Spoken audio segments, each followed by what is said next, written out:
Just drill a well. It's been almost 4 months since I've been out here, living in my tent on 25 acres, in the process of building a simple off-grid home. The driveway's been put in, the septic's been installed, and a tiny site cleared, and now in this episode, you're going to see the well get drilled. There are all kinds of ways to get water out in a rural area or an off-grid spot. For example, this is my old cabin. I just found this old SD card with footage on it, the footage you're seeing here. I just had rainwater coming in off the roof around back here and into a cistern inside. It worked, but it had many flaws, and it wasn't really a self-operating sort of system, and I always had limited water. I'm hoping, although there are no guarantees, that with my new build, the almighty drilled well will solve those problems for me. We're going to find out one way or the other. And so the day has come this week. The trucks have started pulling in. First, the water truck pulled in. These supply water to the main drilling rig while it's in operation. The water cools the drill bit, reduces the dust, and cleans the well as the drill goes downwards through the ground. And next to arrive to this party was the true star of the show. This huge truck is the well drilling rig, and it was to fill the air with loud, annoying sounds right next to my tent for days to come. Hopefully, it will get me some water as well. But I'm sort of on the edge of my seat here because the deeper they go, the more it costs, and it ain't cheap. And we don't know how deep this thing is going to go. And on top of all that, most of the wells around this general area are deep. Maybe I'll get lucky. There's just no way of knowing until the drilling begins. Here's a closer look at the rig. It's all powered by hydraulics and has a separate engine just for drilling. The mast is on top and it'll be fully vertical tomorrow. This is sort of where the magic happens, where all the drilling takes place. So fellow dreamers, there it is. All the gear is on site. And now I wait till the crew gets here tomorrow and starts.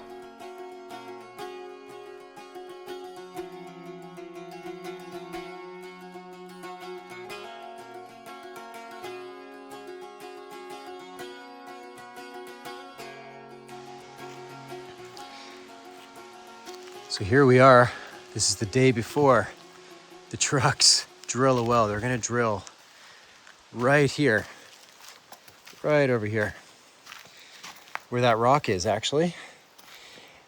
And you know, they don't really have some sort of radar that goes underground. What do you call that? LiDAR?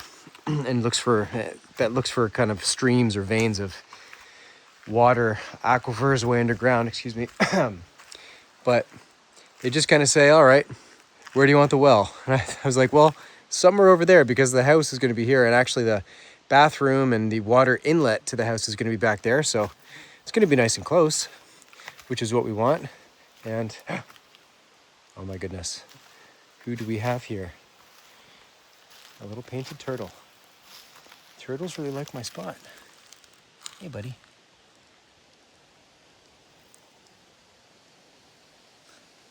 You're beautiful.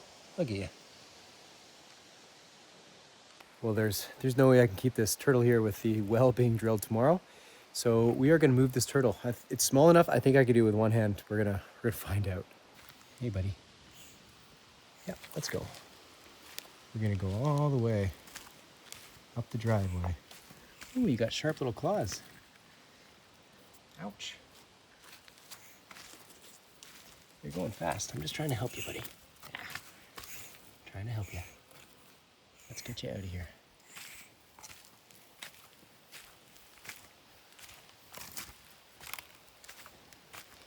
Sharp little claws on this thing.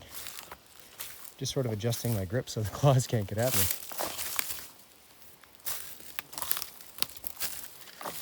I'm gonna bring you over to that area. Almost there. It's all right, little buddy.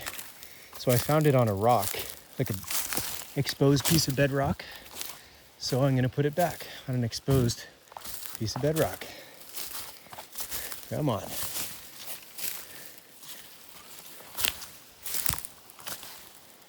Fully in its shell. Actually a good weight. 2 or 3 pounds, maybe almost 5 pounds it feels like. Almost there, bud. Here we go. Let me get you out here.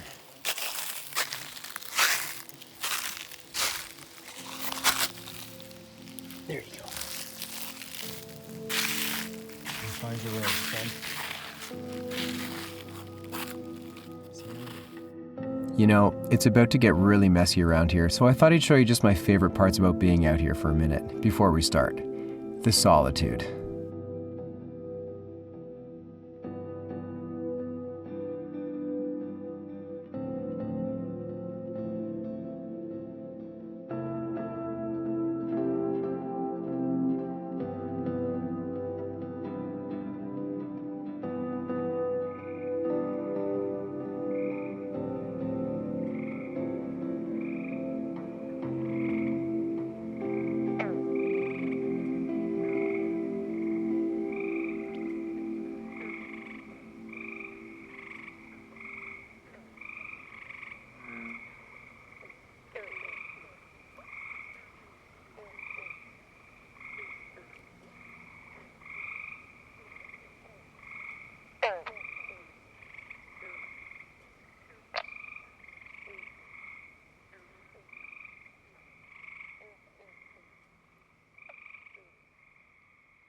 And that is why I'm going to the trouble of drilling a well, folks. And now the time has come.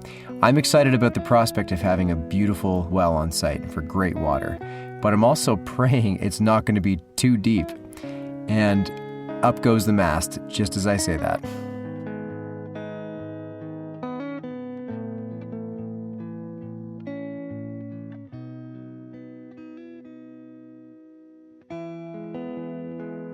These metal rods they're moving around are 20-foot lengths, and they keep pressure on the drill bit at the bottom as it goes deeper. These rods will stay down there as place markers for how deep we're going.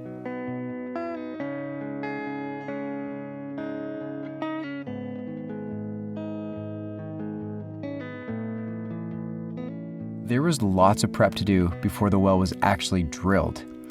Here they are connecting the water truck up to the main rig. A good amount of the water you'll see splashing in this video is mostly just from the water truck. It threw me off for hours thinking, oh my gosh, we have water. And apparently it's just a rookie error, so don't fall into that trap. It's probably just from the water truck.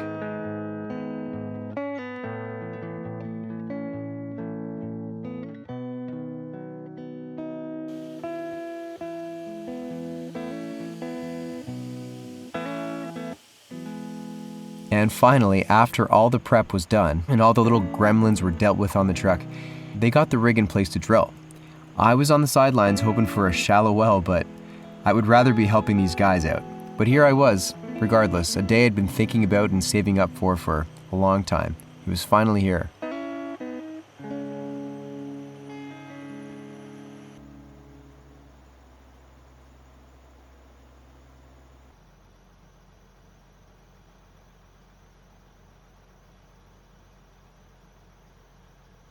So, let the games begin.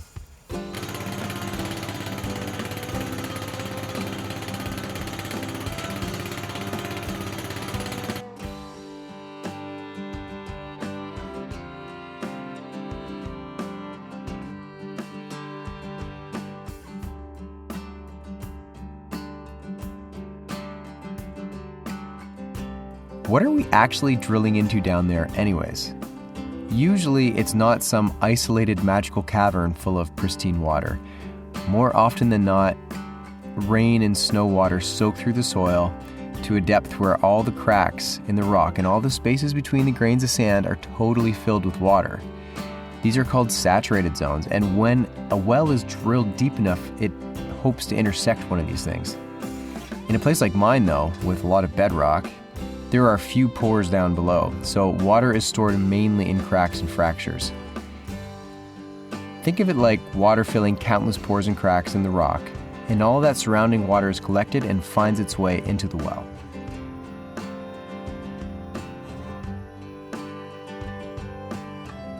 It was a heat wave this week. These guys only drilled in the morning till noon. On this first day, we managed to drill down to 140 feet. But no water. I was still safe, still in the low end of the budget under 200 feet. After 300 feet, it noticeably gets more expensive. Here, they are dropping the black casing down after a day of drilling. This will stay down there forever and be part of the well wall, if you will.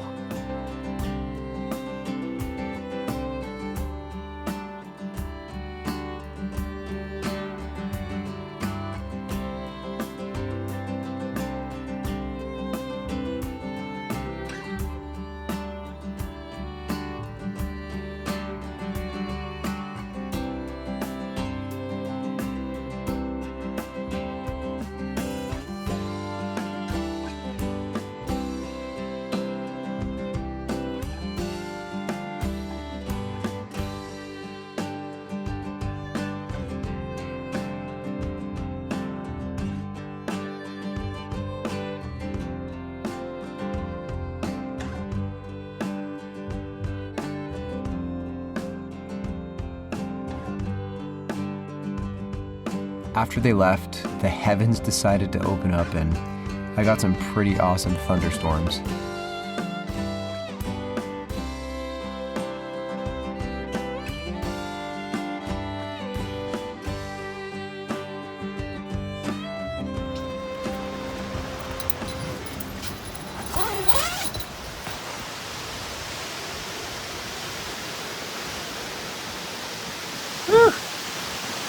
Holy. Ooh. Oh. Let's hop out here for a second. Woo-hoo-hoo-hoo. Oh yeah. Let there be water, baby. Maybe this means my well will fill up. Probably not, but whatever.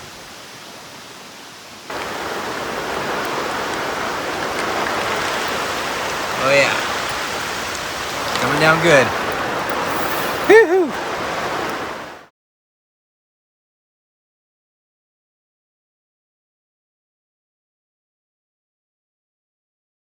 Well, good morning.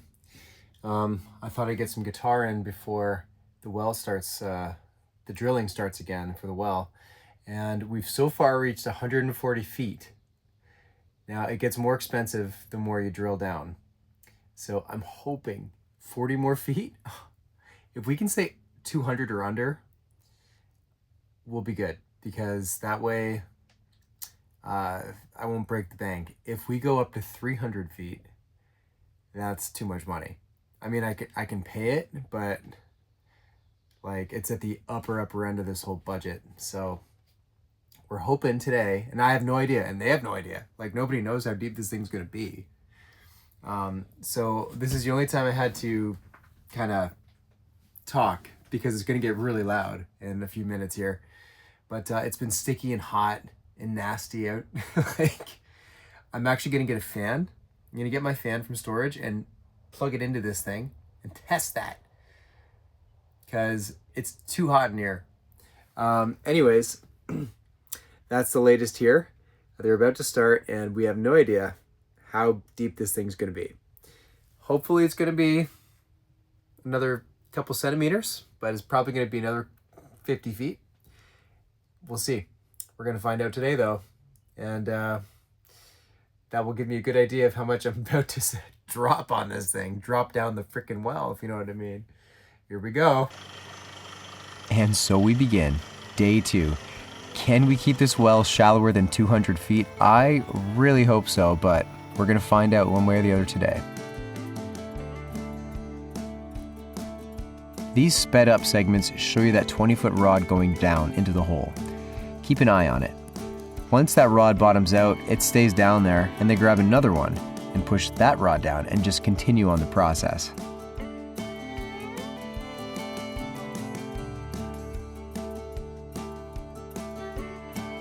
They usually leave a rod hanging next to the mast in case they need it. Till then, it's just try to get out of the way of the deer flies and watch for water.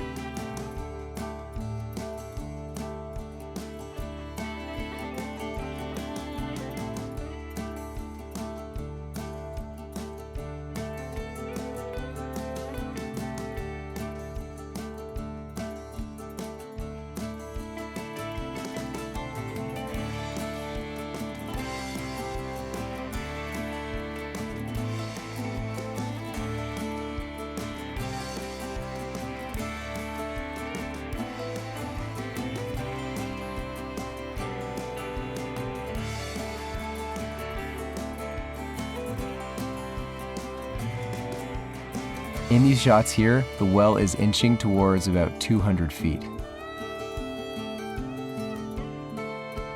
And another rod goes on. How deep is this thing gonna get? I was starting to lose hope at this point. I sort of went from excitement to watching in terror as the rods just kept going down.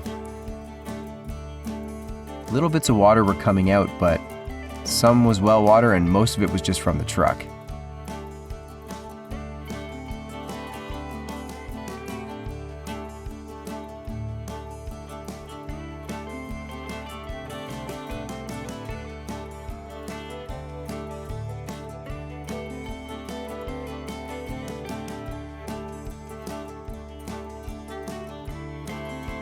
Okay, so now it's gone way past 200 feet, 250 feet, until finally the 300-foot mark was reached.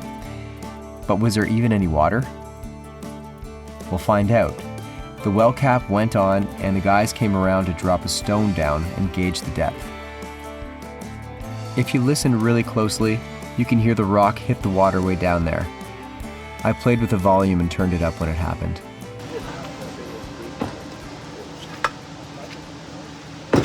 I just usually take a rock somewhere. One that we're gonna do, but not something too big. Just a gravel from the driveway, maybe?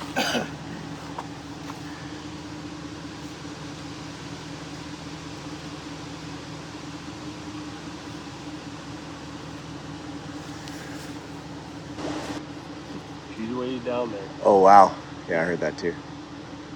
She's ways. Okay. I'm gonna say probably over 200 feet down. Okay. But I don't have a tape big enough for that, so I would say that you're probably definitely gonna want to frack it. Okay. Yes, you heard him right. Now I need to hydrofrack the well. It's a method that opens up all the fractures and cracks more around the well in order to increase the flow. There was water way down there in the well, but not enough for good flow. I didn't see this one coming. I didn't even know what hydrofracking was a week ago. Apparently, it's a highly pressurized system that goes into the well. It should take about a day, and it's not too invasive to the environment or anything like that. The good news is, I'll never have to pay a water bill again once this thing is over. I'm just paying a lifetime's worth up front now. So to get my mind off all that stuff, I thought I'd finish off this Ranger-style log table I made. I built it to make my screened-in kitchen life way better, and so far it seems to be working. So I'm going to finish that off in this video. Last week I cut all this wood and now it's time to stain it all. The stain I got was a really good deal. It was like $40 off, so I just grabbed it off the shelf. I didn't really realize how orange it was, but I don't care. This table is going to be what it's going to be.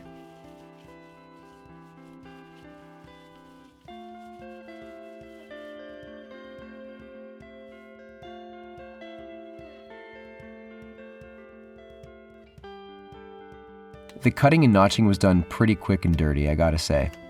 But it seemed to work and it fit good enough, so here we go.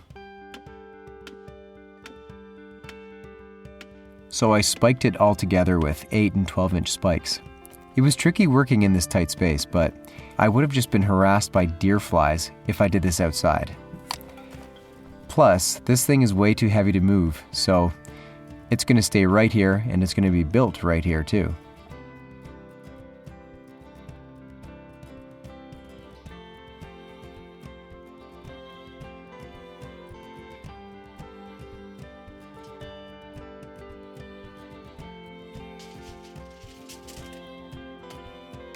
My food was still hanging around the tent, and I also couldn't nick the screens with any of these logs, so it was tricky maneuvering all this stuff, but eventually I started to get it together.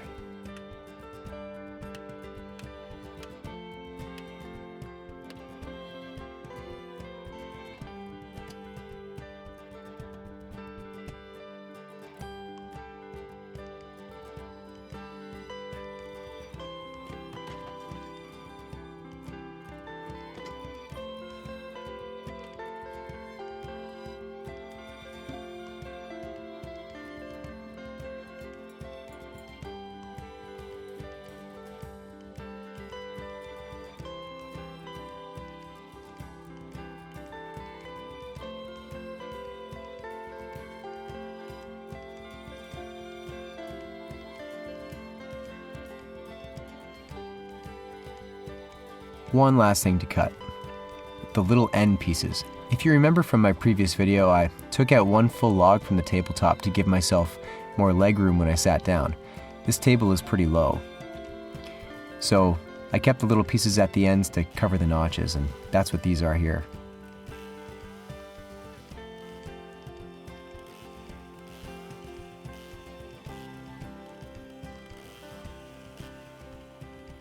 These are hard conditions to work in, folks.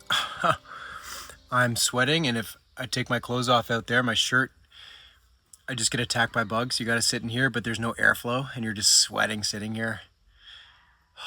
There's a raven in the background, do you hear that? Oh yeah.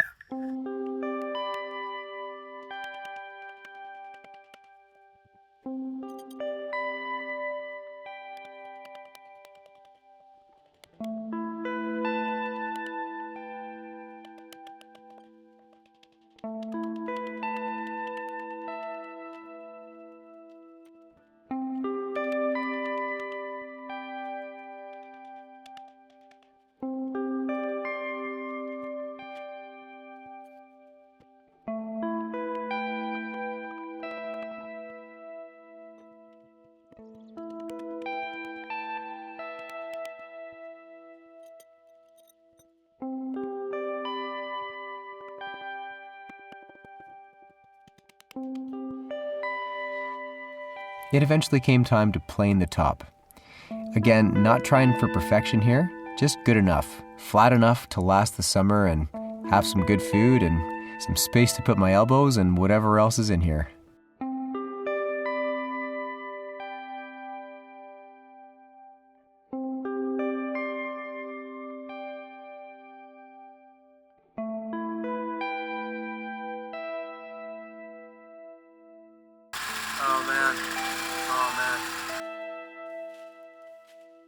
All this sawdust was making a mess in the kitchen, but it's also the perfect material to use for my thunderbox. It's good to throw something compostable down there to speed up that process and get rid of any smells you don't like in there. And the process carried on. Looks good enough to me. Weird, rustic, and a strange orange color I'd never seen until today. Good enough for my kitchen tent.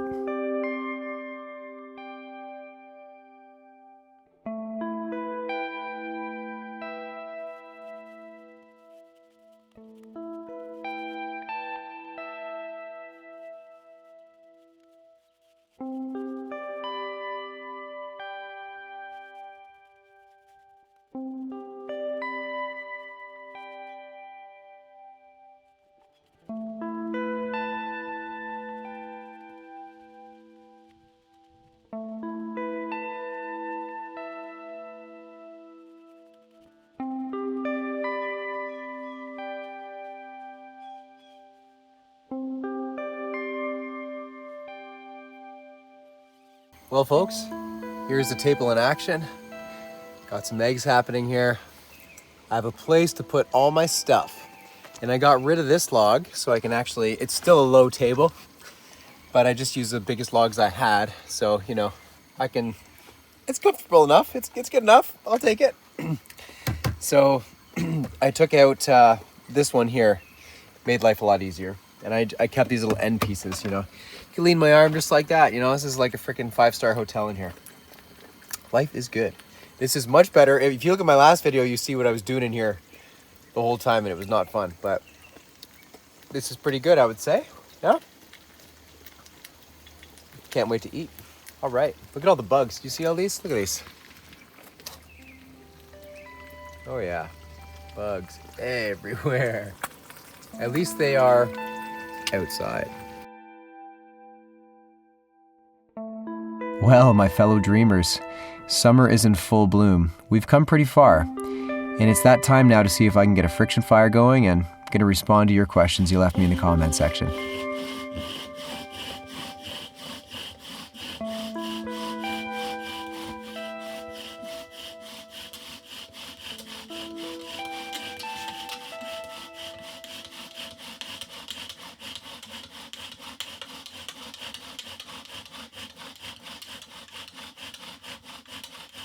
It's a lot easier doing this in the tent. There's no wind, everything's level, and most of all, there's no bugs in here. So I wasn't surprised when I got a coal. You can always tell by the smoke left over if there's a coal there or not. And I saw a good amount of smoke.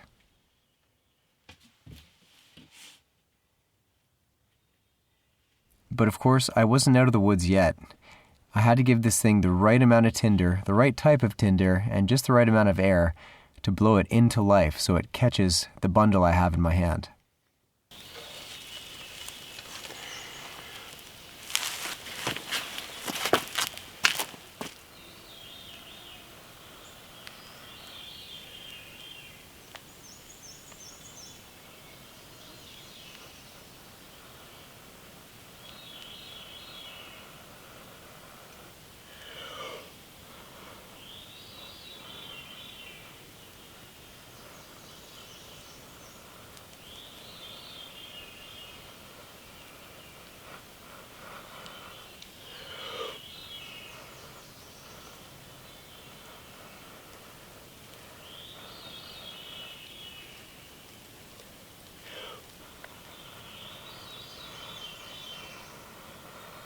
This part could be a challenge since we've had a lot of rain lately and everything has been soaked out here. Lots of smoke, which is always a good sign, but I was slowly losing this one. And it turns out in the end, I struck out. The coal died right in the tinder bundle. So close, yet so far. So officially no fire and no water in this episode. But regardless, I will carry on, and so should all of you.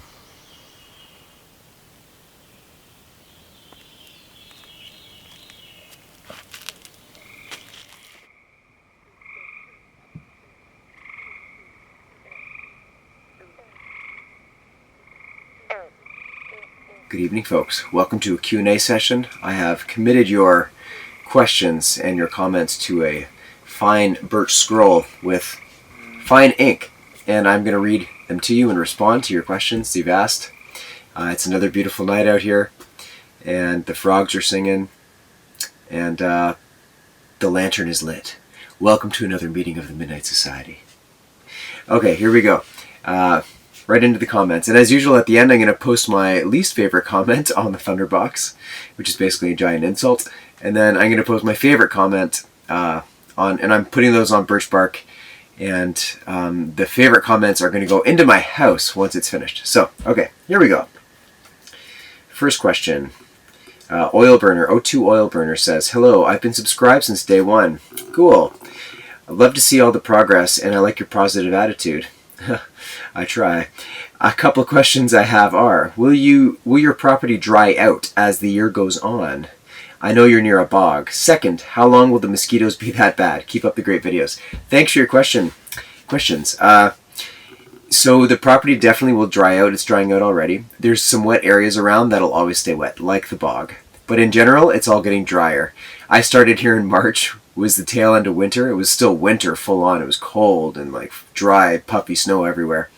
And, then winter left and everything was wet for like 2 months. And now it's drying out. So there are bogs all over this area. If you do a big bird's eye view, I'm surrounded by many a wetland and many a river and many a bog. So it's that type of area. Yeah, so the bugs are always going to be a little bad. They're not going to be as bad as they are now. The black flies have come and gone mostly. The mosquitoes have come and they've totally not gone yet. And the horse flies have just arrived and they're going to haunt me all of July probably. August and September are much better months. June and a good chunk of July is rough. It's just the way it is around here. That's the price of freedom sometimes, my friends. Thanks for your questions. Rick Shosky says, I'm sure you've considered this, but why not get a truck? Love what you're doing. Totally, I've considered getting a truck, but the whole point of my videos is just use what you've got and get started no matter what. Like, stop waiting till the moment is perfect and right and you have all the money and all the things and all the gadgets and all the machines. Just go for it. because otherwise you're never going to be ready. You'll always be, oh, I should have that. Oh, I should have that. Oh, I should have that. A truck is definitely one of those things. A lot of people ask me this all the time. Obviously, I have a Toyota Corolla. Not exactly a wilderness car, but it's an awesome car. It turns on every time, and it's great. And it's young for a Toyota Corolla, 2010, mind you. So, yeah, a truck, amazing.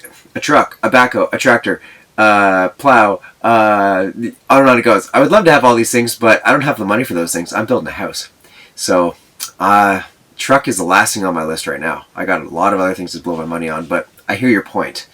And everyone that asked about a truck, totally, I get it. They're a better vehicle to have out here, but I don't mind the cheap gas and the reliable car. It's still good. This is a nice long one. Yvette Stickelmare says, I hesitated about writing a comment here, but I started listening to your music. Thank you. While my husband was still alive, terminally ill with a brain tumor. Your music took me somewhere I needed to be, elsewhere. I can't explain it. Your melodies and words are beautiful, and now I play them after my husband has passed away, and it takes me to a better place. By no means I relate to your music to sadness or sorrow, but rather a spiritual experience. Thank you. Wow, the power of music. That's a beautiful thing. Thanks for sharing. Sorry to hear about your husband, but I'm glad I could help in some way. And yeah, that is the power of music. Thanks so much for your comment. This one is from Thankful Bear.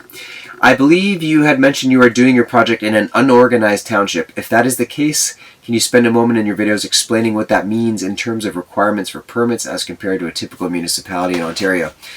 So I'm in an organized township, actually. I'm at the tail end. I'm in no man's land. There's a lot of crown land. There's hunt camps around here. Not too many people live here full time. I'm at the ends of the roads in an organized township. So I have to go through all the hoops in the background of permits. I'm going to put those into a video soon, but in an unorganized township, you don't have to do anything. There's good and bad. I've actually made a video on this. I think I called it The Realities of Remote Living. Because both have their perks, both have their downfalls. Just as a quick aside, in unorganized areas, they're very cheap to live and there's very few rules, so you get a lot of people saying, I can do whatever I want, and do you really want to live next to those people? Or near those people? Usually you get a lot more criminal activity in those areas, and a lot of people just run in machines day and night because there's no bylaws to protect you, there's no cops out there. So they're good and bad. If you can get like 500 acres in an unorganized township, awesome. You got loads of privacy. If you're buying like 20 acres, you're going to have people probably getting on your nerves out there.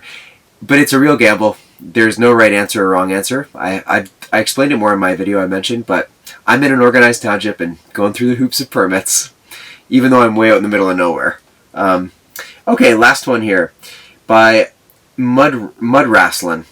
My daughters would like to ask if you've ever heard any Sasquatch noises at night. In the woods. Thank you for your videos. I'm trying to get my preteen daughters more interested in the wholesome outdoor endeavors like camping rather than iPhones and trash TV. Have I ever heard any Sasquatch? Not that I've noticed, but... Do you hear that? What was that? Oh my god, the camera.